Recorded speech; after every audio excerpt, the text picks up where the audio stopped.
Hey guys, this is Allison from Allykatkreations. Hi! Please like, share, and subscribe to my channel if you haven't yet to do so. If you get anything from my work, a connectodot, an epiphany, a mind explosion, a new book to read, a new author to explore, please consider supporting my work. All the links are at the bottom of this video. And artwork, hearts, pyramids, fun stuff to put paper clips in, posters, pyramids, and artwork. All of that stuff is now updated on my website, AllyKatzkreations211.com. Please check it out. The link is on the front of that YouTube page that you clicked on. Hi. So it is stupid windy outside. It's the middle of the United States, sort of, not really, but it is sort of. There's a lot of wind, and I went outside to do some watering, and my hair was all over the place, so I have to tame it down. Cat prints. And flag. Even though the hat's a little too big for my head, I really like this hat. Paper 70, the Urantia book. This is going to be a lengthy one, but something that we'll see the evolution of human government. So this might give us some insight. It may not. I keep an open mind and expand my consciousness when needed. I also have been doing TikTok shorts. They're like under 5 minutes. I did compress a bunch of the videos to make sections so that this way, if you're not somebody that does TikTok, you could see what I put out there and you might be able to get something out of it. Maybe not. I don't know. That's up to you to decide. But I did 2 videos with clips that I have done, compiled together. Check that out. A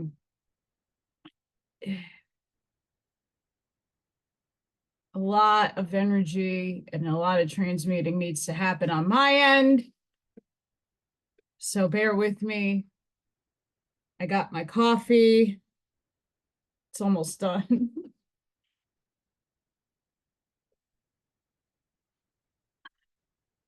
And sorry if my voice is going in and out. The pollen count is still very high here. It's still raining pollen. It is very hot and humid today. It has yet to rain. It keeps telling us it's going to rain, and it doesn't rain. So yeah, fun times. The evolution of human government. No sooner had man partially solved the problem of making a living than he was confronted with the task of regulating human contacts. The development of industry demanded law, order, and social adjustment. Private property necessitated government. On an evolutionary world, antagonisms are natural. Peace is secured only by some sort of social regulative system. Social regulation is inseparable from social organization. Association implies some controlling authority. Government compels the coordination of the antagonisms of the tribes, clans, families, and individuals. Government is an unconscious development. It evolves by trial and error. It does have survival value, therefore it becomes traditional. Anarchy, augmented misery. Therefore, government, comparative law, and order slowly emerge or is emerging. The coercive demands of the struggle for existence literally drove the human race along the progressive road to civilization. The genius of war. War is the natural state and heritage of evolving man. Peace is the social yardstick measuring civilization's advancement. Before, the partial socialization of an advancing race's men was exceedingly individualistic. extremely suspicious and unbelievably quarrelsome. Violence is the law of nature. Hostility, the automatic reaction of the children of nature, while war is but these same activities carried on collectively. And whenever the fabric of civilization becomes stressed by the complications of society's advancement, there is an immediate ruinous reversion to these early methods of violent adjustment of the irritations of human interassociations.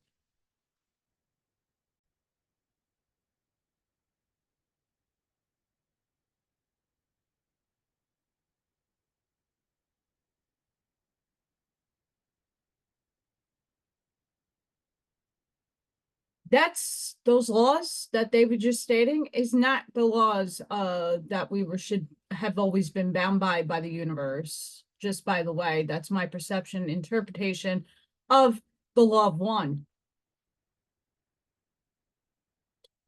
This was created outside of the source paradigm, because those beings that are speaking through here doesn't seem like they're very godlike.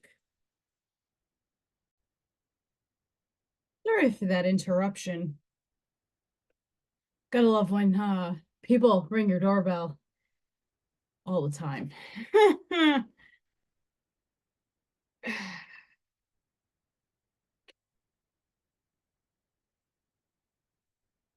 I'm just gonna keep reading. I don't align with this. War is an animalistic reaction to misunderstandings and irritations. Peace attends upon the civilized solution of all such problems and difficulties. The Sangic races, together with their later deteriorated Adamites and Nodites, were their Eskimo descendants, live very much by the code. Custom is strong enough and among them, and they are fairly free from violent antagonisms. Adon taught his children to settle disputes by each beating a tree with a stick. Meanwhile, cursing the tree, the one whose stick broke first was the victor. The later Adamites used to settle disputes by holding a public show at which the disputants made fun and ridiculed each other, while the audience decided the winner by applause. But there could be no such phenomenon as war until society had evolved sufficiently far to actually experience periods of peace and to sanction warlike practices. The very concept of war implies some degree of organization. With the emergence of social groupings, individual irritations began to be submerged in the group feelings, and this promoted intra-tribal tranquility, but at the expense of intertribal peace. Peace was thus first enjoyed by the in-group or tribe, who always disliked and hated that out-group, foreigners. Early man regarded it as virtue to shed alien blood. But even this did not work at first. When the early chiefs would try to iron out misunderstandings, they often found it necessary at least once a year to permit the tribal stone fights. The clan would divide up into two groups and engage in an all-day battle. And this is for no other reasons than just the fun of it, and they really enjoyed fighting. Sorry, I have gremlins, and I don't know what to do with them. Warfare persists because man is human, evolved from an animal, and all animals are bellicose. Among the early causes of war were hunger, which led to food raids. Scarcity of the land has always brought on war. And during these struggles, the early peace tribes were practically exterminated. Women's scarcity, an attempt to relieve a shortage of domestic help. Women's stealing has always caused war. Vanity, the desire to exhibit tribal prowess. Superior groups would fight to impose their mode of life upon inferior peoples. Slaves, need of recruits for the labor ranks. Revenge was the motive for war when one tribe believed that a neighboring tribe had caused the death of a fellow tribesman. Mourning was continued until a head was brought home. The war for vengeance was in good standing right on down to the comparatively modern times. recreation. War was looked upon as a recreation by the young men of these early times. If no good and sufficient pretext for war arose, when peace became oppressive, neighboring tribes were accustomed to go out into semi-friendly combat, to engage in a foray as a holiday, to enjoy a sham battle. Religion, the desire to make converts to the cult. The primitive religions all sanctioned war. Only in recent times has religion begun to frown upon war. The early priesthoods were unfortunately usually allied with the military power. One of the great peace moves of the ages has been attempted to separate church and state. Always those old tribes made war at the biting of their gods, at the behest of their chiefs or medicine man. The Hebrews believed in such a god of battles, and the narrative of their raid on the Midianites is a typical recital of the atrocities, cruelty of the ancient tribal wars.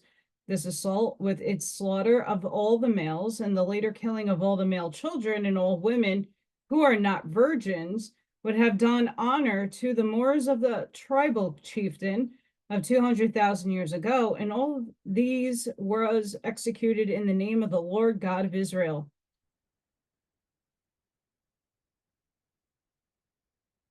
This is a narrative of the evolution of society, the natural outworkings of the problems of the races, men working out his own destiny on earth. Such atrocities are not instigated by deity, notwithstanding the tendency of man to place a responsibility on his gods. Underline statement, this is a narrative. Just putting that out there. It says it. Page 784, the last paragraph. First sentence. This is a narrative.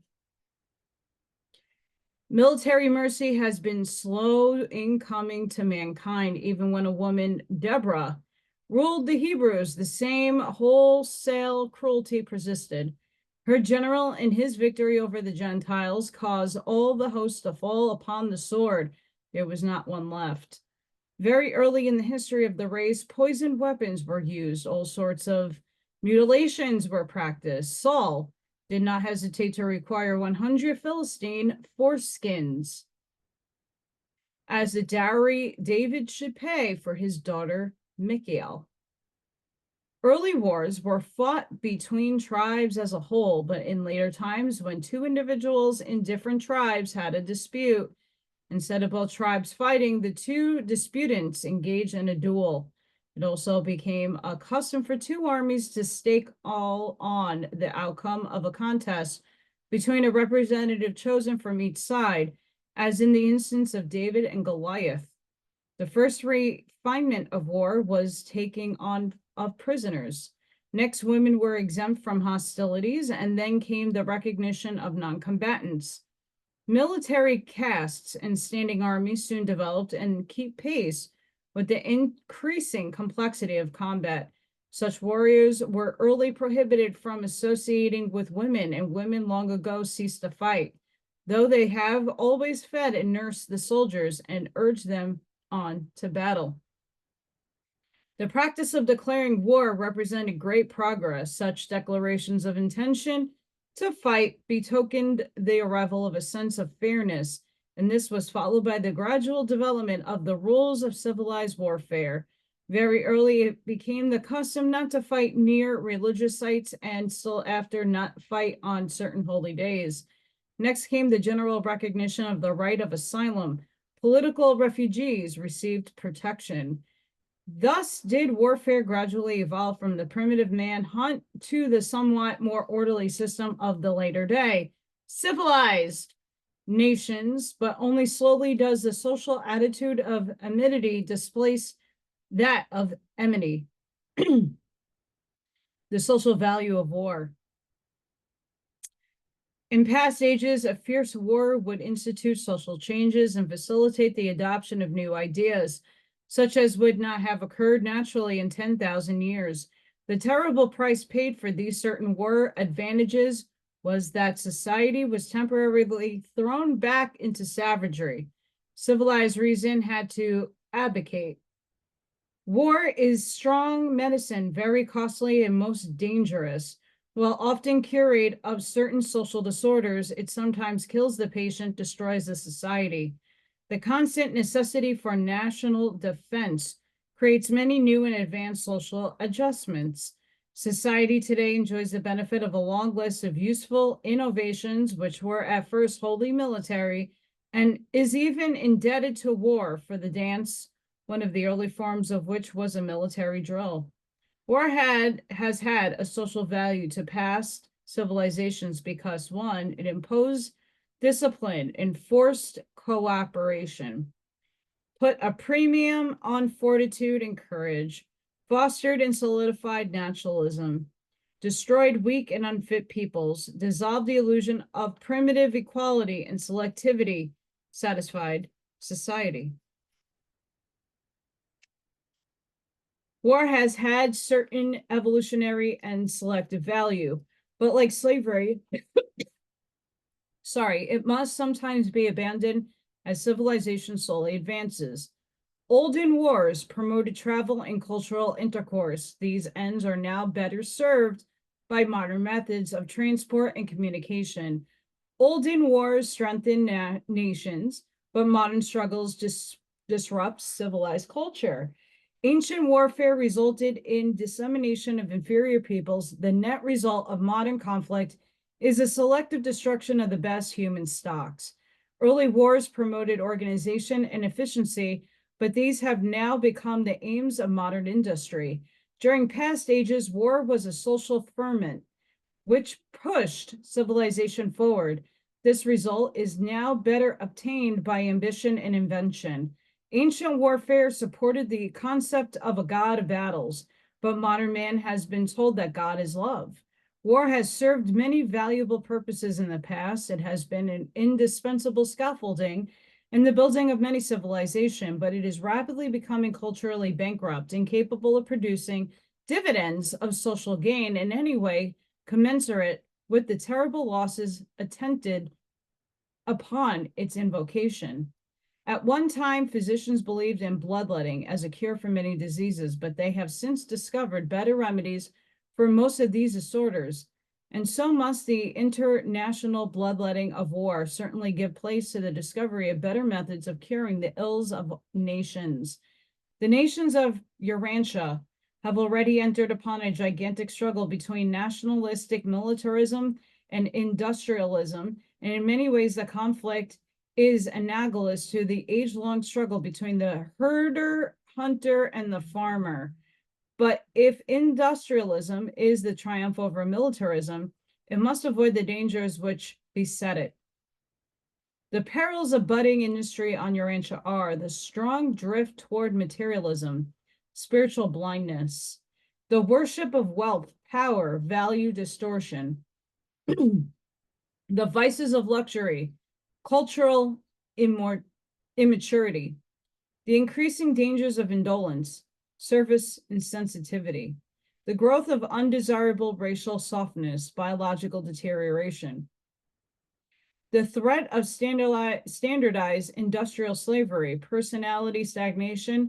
Labor is ennobling, but drudgery is benumbing. Militarism is autocratic and cruel, savage. It promotes social organization among the conquerors, but disintegrates the vanquished. Industrialism is more civilized and should be so carried on as to promote initiative and to encourage individual. Holy shit! Individualism.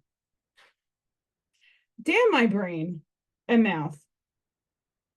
Holy crap. Society should in every way possible foster originality. Do not make the mistake of glorifying war, rather discern what it is and how it's done for society so that you may the most accurately visualize what its substitutes must provide in order to continue the advancement of civilization.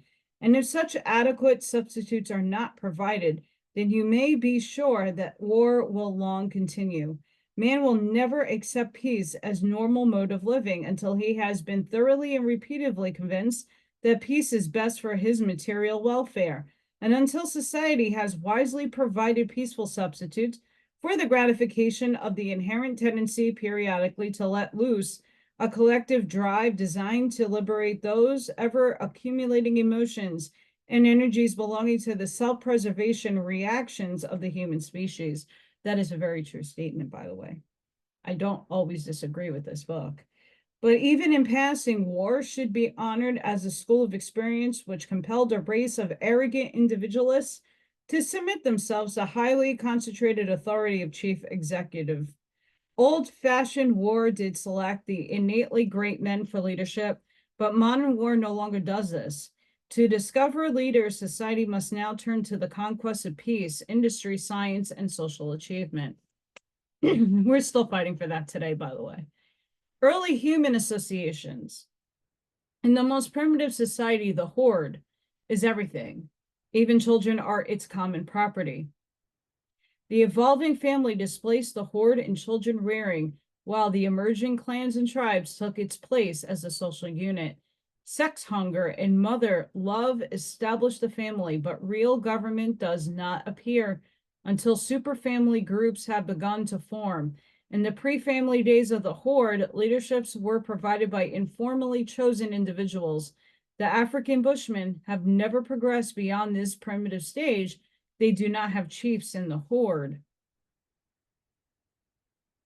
I can see a lot of these star beings being a little racist. Families became united by blood ties and clans, aggregations of kinsmen, and these subsequently evolved into tribes, territorial communities.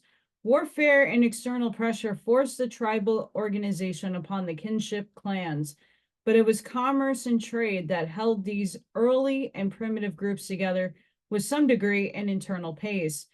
The pace of Urantia will be promoted far more by international trade or organizations that, by all the sentimental sophistry of visionary peace planning, trade relations have been facilitated by development of language and by improved methods of communication, as well as by better transportation. The absence of a common language has always impeded the growth of the peace groups, but money has become the universal language of modern trade. Modern society is largely held together by the industrial market. The gain motive is a mighty civilizer when augmented by the desire to serve. In the early ages, such in each tribe was surrounded by concentric circles of increasing fear and superstition. Hence, it was once the custom to kill all strangers, later on to enslave them. The old idea of friendship meant adoption into the clan, and clan members was believed to survive death, one of the earliest concepts of eternal life. The ceremony of adoption consisted in drinking each other's blood. In some groups, saliva was exchanged in the place of blood drinking, this being the ancient origin of the practice of social kissing. In all ceremonies of association, whether marriage or adoption, were always terminated by feasting. In later times, blood diluted with red wine was used, and eventually wine alone was drunk to seal the adoption ceremony, with which was signified in the touching of the wine cups and consummated by the swallowing of the beverage.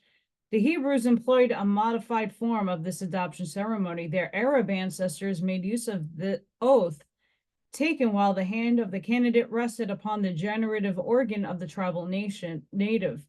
The Hebrews treated adopted aliens kindly and fraternally. The stranger that dwells with you shall be at one born among you, and you shall love him as yourself. Guest friendship was a relation of temporary hostility. When visiting guests departed, a dish would be broken in half, one piece being given to the departing friend so that it would serve as a suitable introduction for a third party who might arrive on a later visit. It was customary for guests to visit there by telling tales of their travels and adventures. The storytellers of olden times became so popular that Moors eventually forbade their functioning during either the hunting or harvest seasons. The first treaties of peace were the blood bonds. The peace ambassadors of two warring tribes would meet, paying their respects then proceeded to prick the skin under its bled until it bled, whereupon they would suck each other's blood and declare peace. The earliest peace missions considered of delegations of men bring their choice maidens for the sex gratification of their one-time enemies, the sex appetite being utilized in combating the war urge. The tribe so honored would pay a return visit with its offering of maidens, whereupon peace would be firmly established, and soon intermarriages between the families of the chiefs were sanctioned. Interesting. Clans and tribes. The first peace group was the family, then the clan, then the tribe, and later on the nation, which eventually became the modern territorial state. The fact that the present-day peace groups have long since expanded beyond blood ties to embrace nations is more encouraging, despite the fact that Urantia nations are still spending vast sums on war preparations.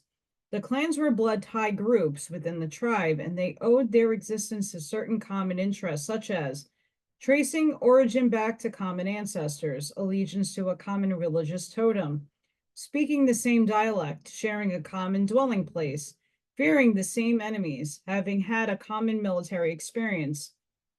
The clan headmen were always subordinate to the tribal chief. The early tribal governments, being a loose confederation of clans, the native Australians never developed a tribal form of government. The clan peace chiefs usually rule through the motherland. The tribal war chiefs establish the father line. The courts of the tribal chiefs and early kings consisted of the herdmen of the clans, whom it was customary to invite into the king's presence several times a year. This enabled him to watch them and the better secure their cooperation. The clan served a valuable purpose in local self-government, but they greatly delayed the growth of a large and strong nations. The beginning of government. Every human institution had a beginning, and civil government is a product of progressive evolution just as much as our marriage, industry, and religion. From the early clans and primitive tribes were gradually developed as successive orders of human government, which had come and gone right on down to those forms of social and civil regulation that characterized the second third of the 20th century. With the gradual emergence of the family units, the foundations of government were established in the clan organization, the groupings of consanguineous families. The first real governmental body was the Council of the Elders. This regulative group was composed of old men who had distinguished themselves in some efficient manner. Wisdom and experience were early appreciated even by barbaric men, and there ensued a long age of the domination of the elders. This reign of the oligarchy of age gradually grew into the patriarchal idea. In the early council of the elders, there resided the potential of all governmental functions, executive, legislative, and judicial. When the council interpreted the current mores, it was a court. When establishing new modes of social usage, it was a legislature. To the extent that such decrees and enactments were enforced, it was the executive. The chairman of the council was one of the forerunners of the later tribal chief. Some tribes had female councils, and from time to time, many tribes had women rulers. Certain tribes of the red man preserved the teaching of Onamantalantian in following the unanimous rule of the Council of Seven. It has been hard for mankind to learn that neither peace nor war can be run by a debating society. The primitive Pelviers were seldom useful. The race early learned that an army commanded by a group of clan heads had no chance against a strong one-man army. War has always been a king-maker. At first, the war chiefs were chosen only for military service, and they would relinquish some of their authority during peace times, when their duties were of more social nature. But gradually they began to encroach upon the peace intervals, tending to continue to rule from one war on through to the next. They often saw to it that one war was not too long in following another. These early warlords were not fond of peace. In later times, some chiefs were chosen for other than military service, being selected because of unusual physique or outstanding personal abilities. The red man often had two sets of chiefs, the sechins or peace chiefs and the hereditary war chiefs. The peace rulers were also judges and teachers. Some early communities were ruled by medicine men who often acted as chiefs. One man would act as priest, physician, and chief executive. Quite often, the early royal insignias had originally been the symbols or emblems of priestly dress. And it was by these steps that the executive branch of governmental gradually came into existence. The clan and tribal councils continued in an advisory capacity and as forerunners of the later appearing legislative and judicial branches. In Africa today, all these forms of primitive government are in actual existence among the various tribes. Monarchical government. Effective state rule only came with the arrival of a chief with full executive authority. Man found that effective government would be had only by conferring power on a personality, not by endowing an idea. Rulership grew out of the idea of family authority or wealth. When a patriarchal kinglet became a real king, he was sometimes called father of his people. Later on, kings were thought to have sprung from heroes, and still further on, rulership became heredity due to the belief of the divine origin of kings. Heredity, kingship, avoided the anarchy which had previously wrought such havoc between the death of a king and the election of a successor. The family had a biologic head, the clan, a selective natural leader, the tribe, and later state had no natural leader, and this was an additional reason for making the chief kings hereditary. The idea of royal families and aristocracy was also based on the mores of name ownership in the clans. The succession of kings were eventually regarded as supernatural, the royal blood being thought to extend back to the times of the materialized staff of Prince Caligastia. Thus, kings became fetish personalities and were inordinately feared, a special form of speech being adopted for court usage. Even in recent times, it was believed that the touch of kings would cure diseases, and some Urantia people still regard their rulers as having had a divine origin. The early fetish king was often kept in seclusion. He was regarded as too sacred to be viewed except on feast days and holy days. Ordinarily, a representative was chosen to impersonate him, and this is the origin of prime ministers. The first cabinet officer was a food administrator.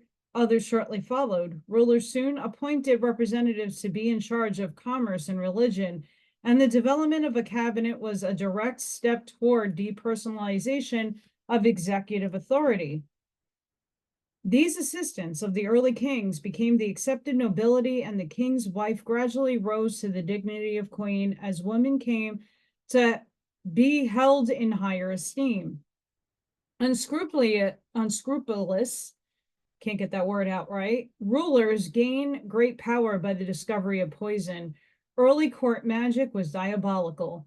The king's enemies soon died, but even the most despotic tyrant was subject to some restrictions. He was at least restrained by the ever-present fear of assassination. The medicine man, witch doctors, and priests have always been a powerful check on the kings. Subsequently, the landowners, the aristocracy, exerted a restraining influence, and ever and anon, the clans and tribes would simply rise up and overthrow their despots and tyrants. Disposed rulers, when sentenced to death, were often given the option of committing suicide, which gave origin to the ancient social vogue of suicide in certain circumstances. Primitive clubs and secret societies. Blood kinship determined the first social groups. Association enlarged with the kingship clan. Intermarriage was the next step in the group enlargement, and the resultant complex tribe was the first true political body. The next advance in social development was the evolution of religious cults and the political clubs. These first appeared as secret societies and originally were wholly religious. Subsequently, they became regulative. At first, they were men's clubs. Later, women's groups appeared. Presently, they became divided into two classes, social, political, and religio-mystical.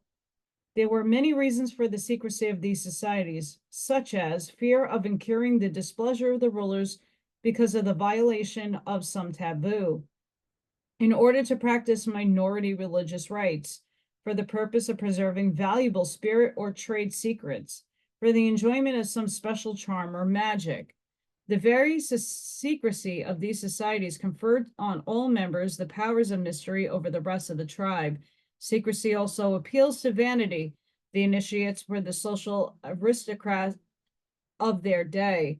After initiation, the boys hunted with the men, whereas before they had gathered vegetables with the women. And it was the supreme humiliation, a tribal disgrace, to fail to pass a puberty test and thus be compelled to remain outside the men's abode with the women and children, to be considered effeminate. Besides, non-initiates weren't allowed to marry.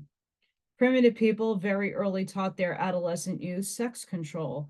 It became the custom to take boys away from parents from puberty to marriage. Their education and training became entrusted to the men's secret societies, and to one of the chief functions of these clubs was to keep control of adolescent young men, thus preventing illegitimate children. Commercialized prostitution began when these men clubs paid money for the use of women for their tribes, but the earlier groups were remarkably free from sex laxity. The puberty initiation ceremony usually extended over a period of 5 years. Much self-torture and painful cutting entered into these ceremonies. Circumcision was first practiced as a rite of initiation into one of these secret fraternities. The tribal marks were cut on the body as a part of the puberty initiation. The tattoo originated as such a badge of membership. Such torture, together with much privation, was designed to harden these youths, to impress them with the reality of life and its inevitable hardships. The purpose is better accomplished by the latter appearing athletic games and physical contests. But the secret societies did aim at the improvement of adolescent morals. One of the chief purposes of the puberty ceremonies was to impress upon the boys that he must leave other men's wives alone.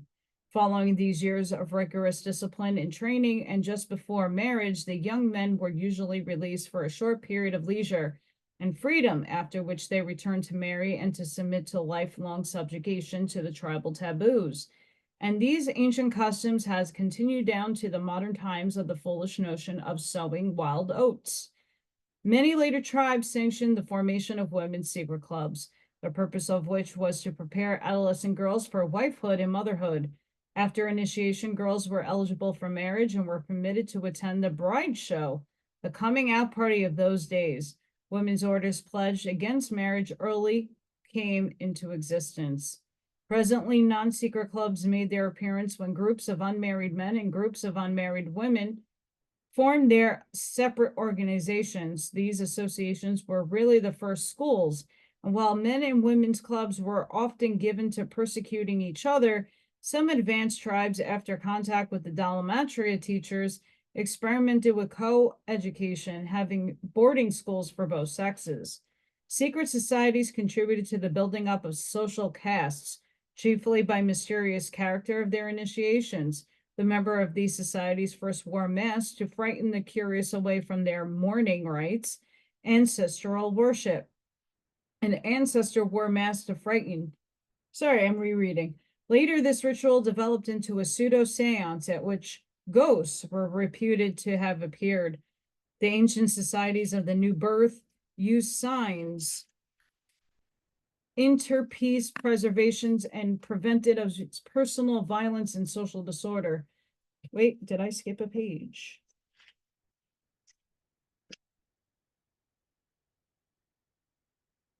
Yes, sorry, guys. These pages are thin. used signs and employed a special secret language. They also forswore certain foods and drinks. They acted as night police and otherwise functioned in a wide range of social activities. All secret associations imposed on oath enjoined confidence and taught the keeping of secrets. These orders awed and controlled the mobs. They also acted as vigilance societies, thus practicing lynch law.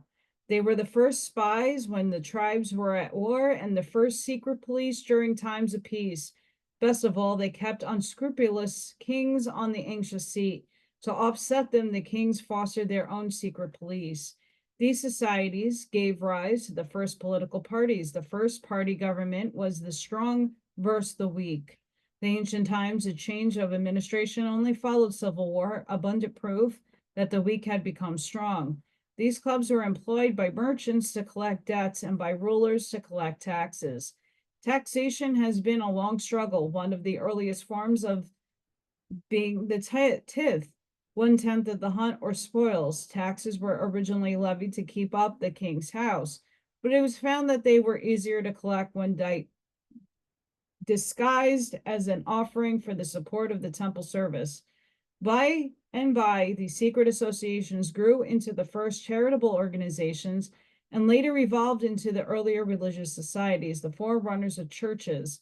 Finally, some of these societies became intertribal, the first international fraternities. Social classes. The mental and physical inequity of human beings ensures that social classes will appear. The only worlds without social strata are the most primitive and the most advanced.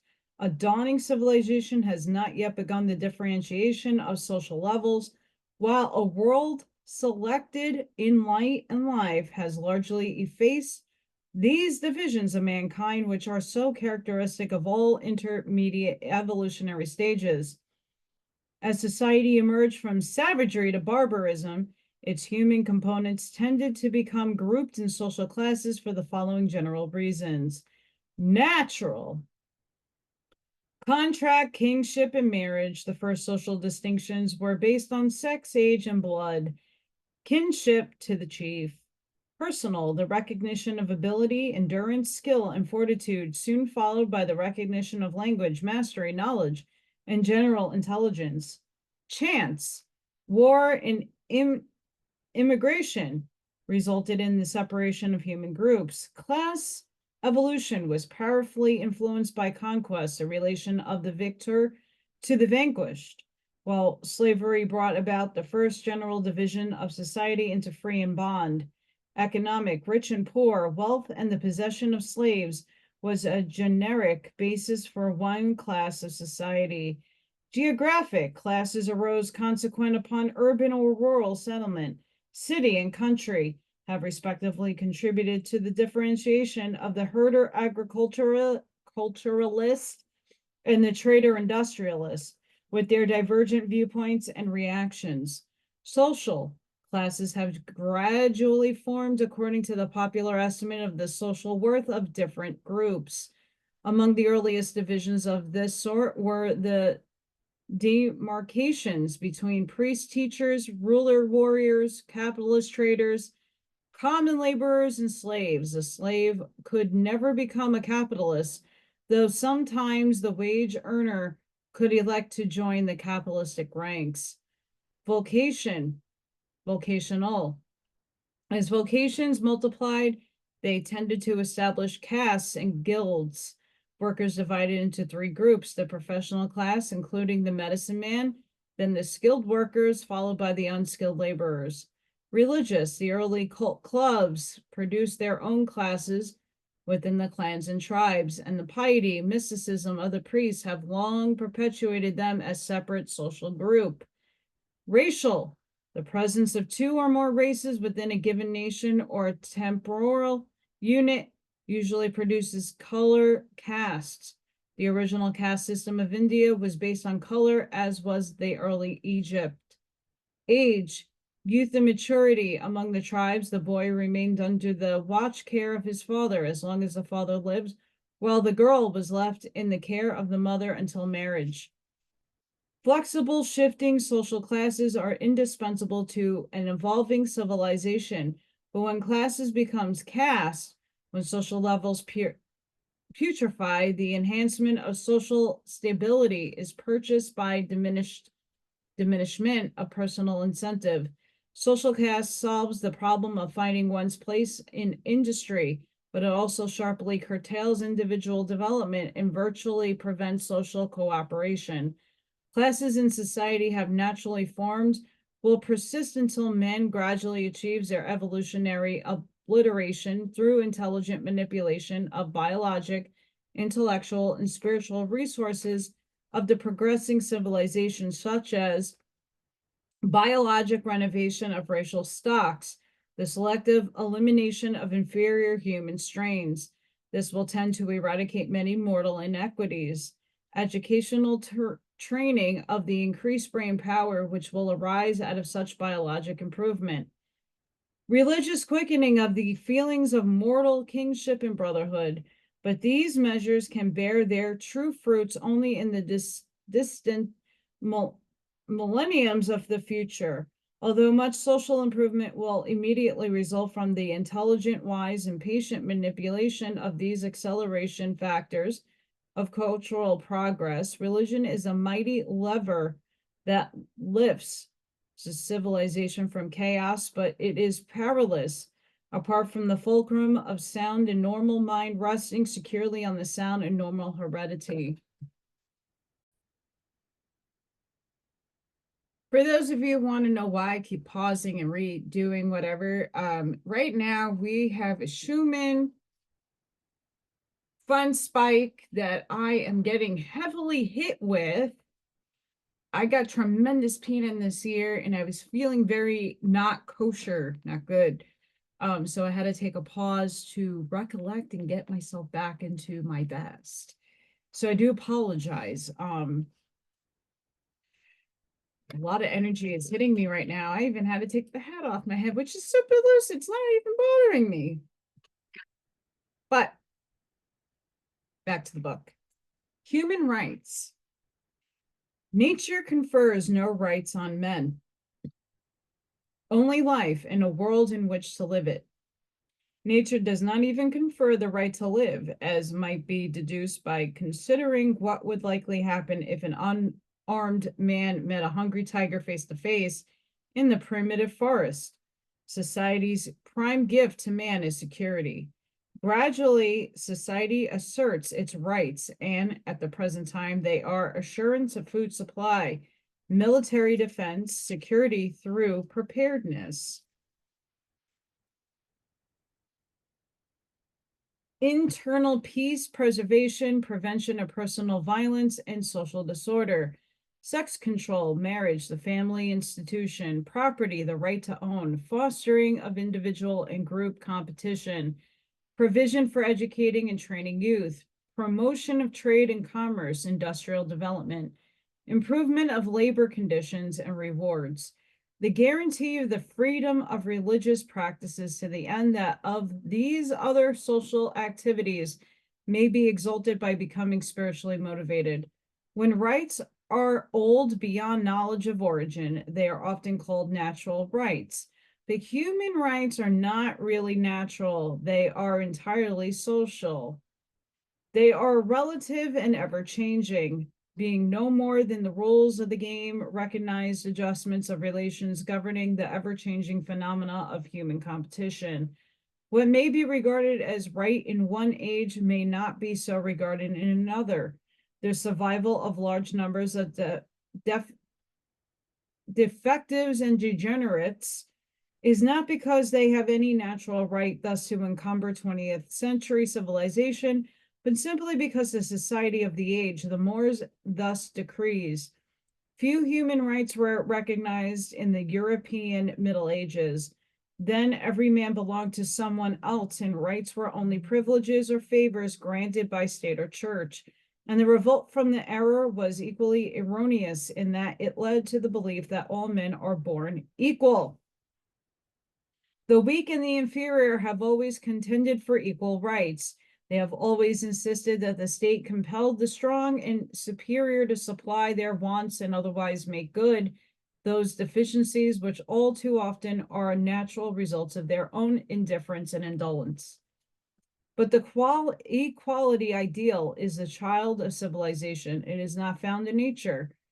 Even culture itself demonstrates conclusively that the inherent inequality of man only by their very unequal capacity, therefore, the sudden and non-evolutionary realization of supposed natural equality would quickly throw civilized man back to the crude usages of primitive ages.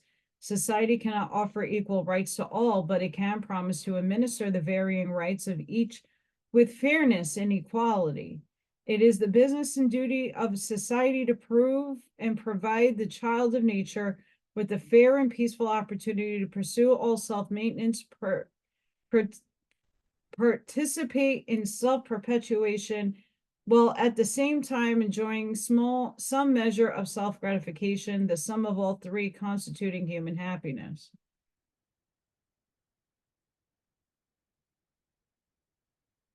Evolution of justice. We're screwed. Natural justice is a man-made theory. It is not a reality. In nature, justice is purely theoretic, wholly a fiction. Nature provides but one kind of justice, inevitable conformity of results to causes. Justice, as conceived by man, means getting one's rights and has therefore been a matter of progressive evolution. The concept of justice may well be constitutive in a spirit-endowed mind, but it does not spring full-fledgedly into existence on the worlds of space. Primitive man assigned all phenomena to a person. In case of death, the savage asked not what killed him, but who.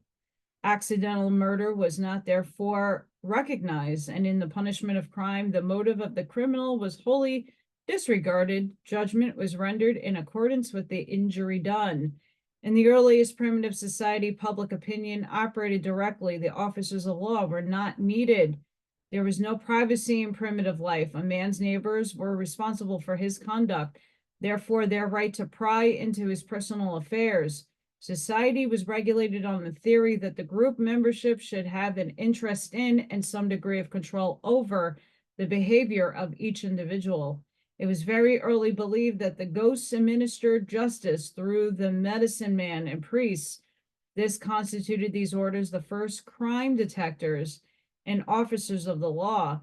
Their early methods of detecting crime consisted in conducting ordeals of poison, fire, and pain. These savage ordeals were nothing more than crude techniques of arbitration. They did not necessarily settle a dispute justly. For example, when poison was administered, if the accused vomited, he was innocent. The Old Testament records one of these ordeals, a martial guilt test. If a man suspected his wife of being untrue to him, he took her to the priest and stated his suspicion, after which the priest would prepare a concoction consisting of holy water and sweepings from the temple floor. After due ceremony, including threatening curses, the accused wife was made to drink the nasty potion. If she was guilty, the water that caused the curse shall enter into her and become bitter, and her belly shall swell, and her thighs shall rot, and the woman shall be accused among her people. If by any chance any woman could quaff this filthy draught and not show symptoms of physical illness, she was acquitted of the charges made by her jealous husband. These atrocious methods of crime detection were practiced by almost all the evolving tribes at one time or another. Dueling is a modern survival of trial by order. It is not to be wondered that the Hebrews and other semi-civilized tribes practiced such primitive techniques of justice administration 3,000 years ago, but it is most amazing that thinking men would subsequently retain a relic of barbarism within the pages of a collection of sacred writings. Reflective thinking should make it clear that no divine being ever gave mortal man such an unfair instructions regarding the detection and adjudication of subjected marital unfaithfulness. Society early adopted the paying back attitude of retaliation. An eye for an eye, a life for a life. The evolving tribes all recognize this right of blood vengeance. Vengeance became the aim of primitive life, but religion has since greatly modified these early tribal practices. The teachers of revealed religion have always proclaimed, "Vengeance is mine," says the Lord. Vengeance killing in early times was not altogether unlike present day murders under the pretense of unwritten law. Suicide was a common mode of retaliation. If one were unable to avenge himself in life, he died entertaining the belief that as a ghost he could return and visit wrath upon the enemy. And since this belief was very general, the threat of suicide on an enemy's doorstep was usually sufficient to bring him to terms. Primitive men did not hold life very dear. Suicide over trifles was common. But the teachings of Dalamantrians greatly learned and lessened the custom, while in more recent times, leisure, comforts, religion, and philosophy had united to make life sweeter and more desirable. Hunger strikes are, however, a modern analog of this old-time method of retaliation. One of the earliest formulations of advanced tribal law had to do with the taking over of the blood feud as a tribal affair. But strange to relate, even then, a man could kill his wife without punishment, provided he had fully paid for her. The Eskimos of today, however, still leave the penalty for a crime, even for murder, to be decreed and administered by the family wronged. Another advance was the imposition of fines for taboo violations. The provisions of penalties, these fines constituted the first public revenue. The practice of paying blood money also came into vogue as a substitute for blood vengeance. Such damages were usually paid in women or cattle. It was a long time before actual fines, monetary compensation were assessed as punishment for crime. And since the idea of punishment was essentially compensation, everything, including human life, eventually came to have a price, which could be paid for as damages. The Hebrews were the first to abolish the practice of paying blood money.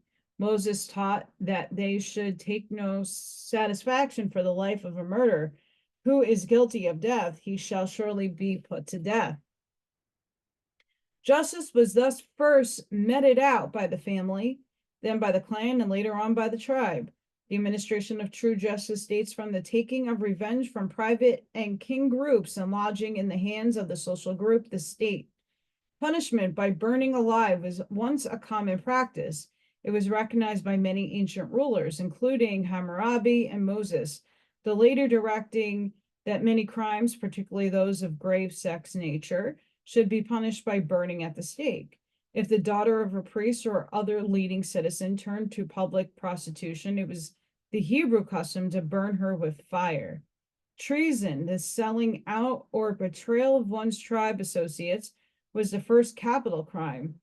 Cattle stealing was universally punished by summary death, and even recently horse stealing has been similarly punished. But at the time past, it was learned that the severity of a punishment was not so valuable a deterrent to crime as it was certainly in swiftness.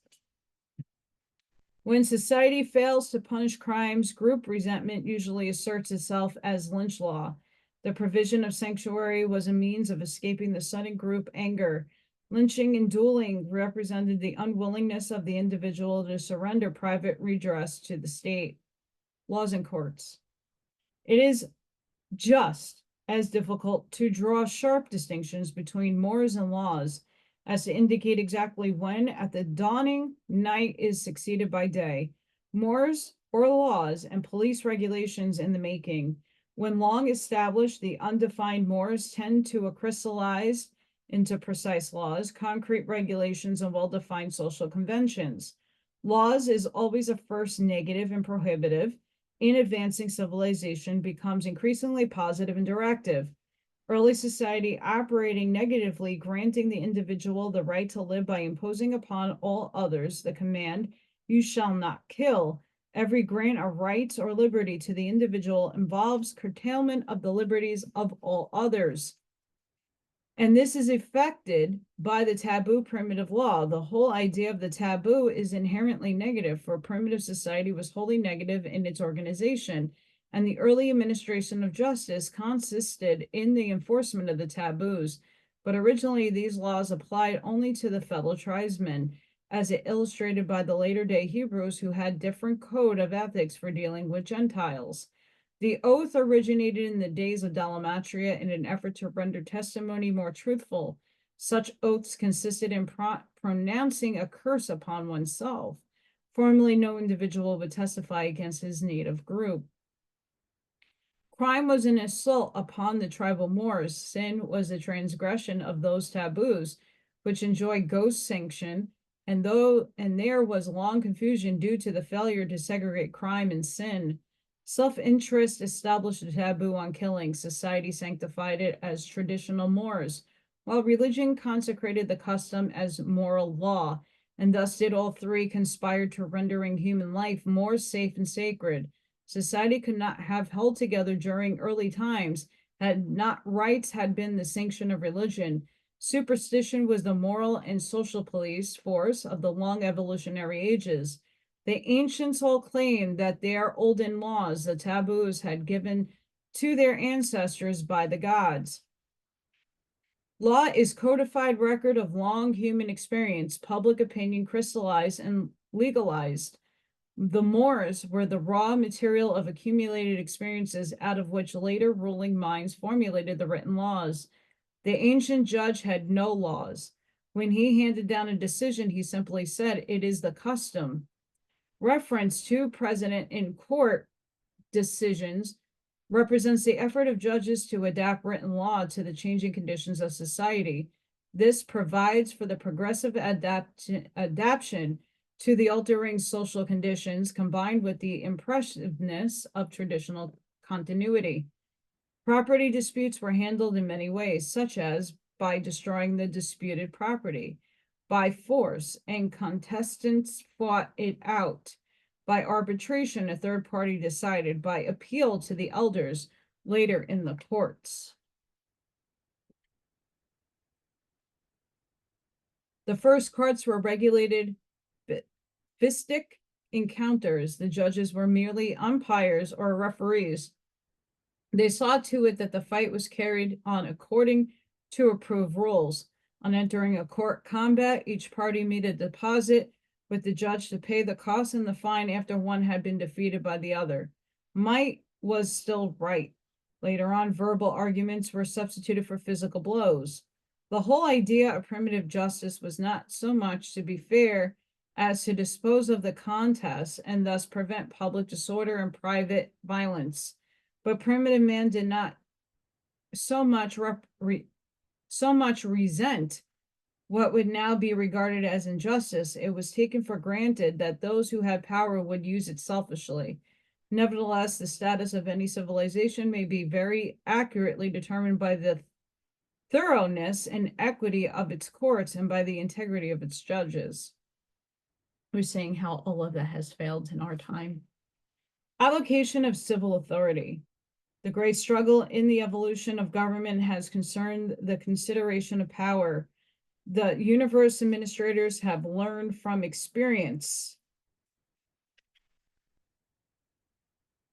that the evolutionary peoples on inhabited worlds are best regulated by the representative type of civil government when there is maintained proper balance of power between the well-coordinated executive, legislative, and judicial branches. While primitive authority was based on strength, physical power, and the ideal government is the representative system, wherein leadership is based on ability. But in the days of barbarism, there are entirely too much war to permit representative government to function effectively. In the long struggle between division of authority and unity of command, the dictator won. The early and diffuse powers of the primitive council of elders were gradually concentrated in the person of the absolute monarch. After the arrival of real kings, and groups of elders persisted as quasi-legislative judicial adversary bodies. Later on, legislatures of coordinate status made their appearance, and eventually Supreme Courts of adjudication were established, separated from the legislatures. The king was the executor of the mores, the original or unwritten law. Later, he enforced the legislative enactments, the crystallization of public opinion. A popular assembly as an expression of public opinion, though slow in appearing, marked a great social advance. The early kings were greatly restricted by the Moors, by tradition or public opinion. In recent times, some Urantia nations have codified these Moors into documentary basis for government. Urantia mortals are entitled to liberty. They should create their system of government. They should adopt their constitutions or other charters of civil authority and administrative procedure. And having done this, they should select their most competent and worthy fellows as chief executives. For representatives in the legislative branch, they should elect only those who are qualified intellectually and morally to fulfill such sacred responsibilities. As judges of their high and supreme tribunals, only those who are endowed with natural ability and who have been made wise by repeated experience should be chosen. If men would maintain their freedom, they must, after having chosen their charter of liberty, provide for its wise, intelligent, and fearless interpretation of the end, that they may be prevented. Usurpation of unwarranted power by either the executive, legislative branches. Machinations of ignorant and superstitious agitators, retardation of scientific progress, stalemate of the dominance of mediocrity, domination by vicious minorities, control by ambitious and clever would-be dictators, disastrous disruption of panics, exploration by the unscrupulous, taxation, enslavement of the citizenry by the state, failure of social and economic fairness, union of church and state, loss of personal liberty.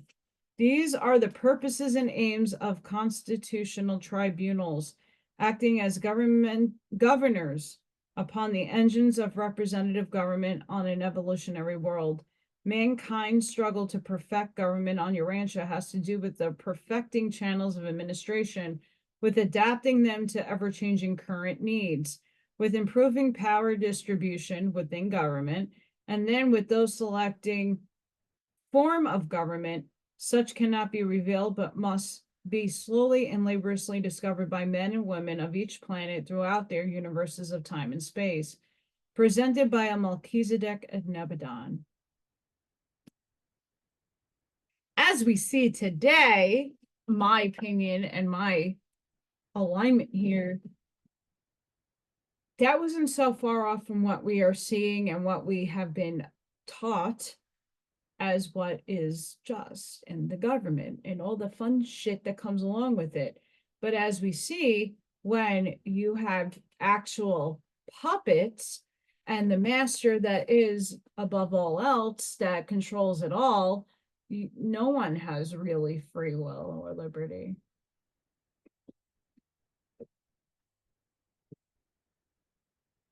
America, gonna get it back. From what I just said, that was a very lengthy and long, and I'm sorry for all the pauses. I am like needing to ground. Before I end that though, take into consideration, we're all talking about New Earth, we're all talking about the ascension, and this is a part of it.